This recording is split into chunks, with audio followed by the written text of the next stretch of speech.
Vokatry ny fanatotoloana sy ny fifandraisana amin'ny firenena avy any ivelany, mia amilatsa-danja ny teny malagasy raha ny fanazavana. Na eo aza ny fivoarana, tsy tokony atao ambany zavatra ny teny malagasy. Antonana nanganana ny toeram-pikarohana ho an'ny teny malagasy izay napetraka eo anivon'ny ENS ampefilo. Fa miaindanja ny fanabeazana ankehitriny. Vokatr'izay tsy vitan'olo tokana, tsy vitan'ny teny malagasy fotsiny fa misy ireo taranja marobe zany mandray andraikitra mamerina amin'ny asiny sy amin'ny laoniny an'izany fanabeazana izany.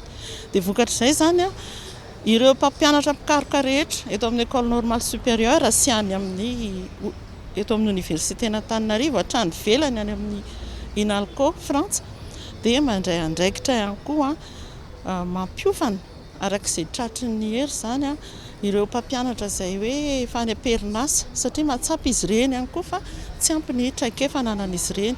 Mampiofana maimaim-poana izay ary manao antsoavo ahafahan'izy ireny mifampidinika aminay dia manome izay ny lalan-tsaina teoria fa manome koa izay ahoana fomba fampiarana zany eo amin'ny sehatra ny fampianarana mba tena hitondra fampandrosoana marina ilay fomba fampianarana. Ny fampiroboroboana ny teny malagasy no ahafahana mampandroso ny firenena raha ny fanazavana. Fiaraha-miasa amin'ireo fikambanana tsy miankina no nahafahana nametraka ny fototra-fidrasa fikarohana raha ny fanazavana. Satria raha tsy misy ny mpikaroka, raha tsy misy ny fampianarana pedagojika sy ny fianarana fahalalana ara-tsaina ara-batana dia tsy misy zavatra hovanina ny fampianarana rehetrarehetra satria eto manomboka fikarohana zavatra tsy misy sy mifanarenana ny zavatra tokony harenana sy voaitsakitsaka hatramin'izay.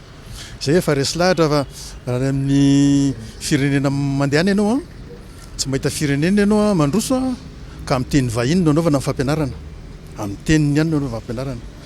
Izay resy lahatra zany fa raha amin'ny teny malagasy tokony mba tohanana sy mba hampakarina bebe koa dia mety mba havita bebe koa anatsara bebe koa fampianarana ny mpampianatra rehetra izay hofaniny eto sy ny ankizy mpianatra izay tonga eto ka hivoaka mpampianatra ny fotoana aoriana any.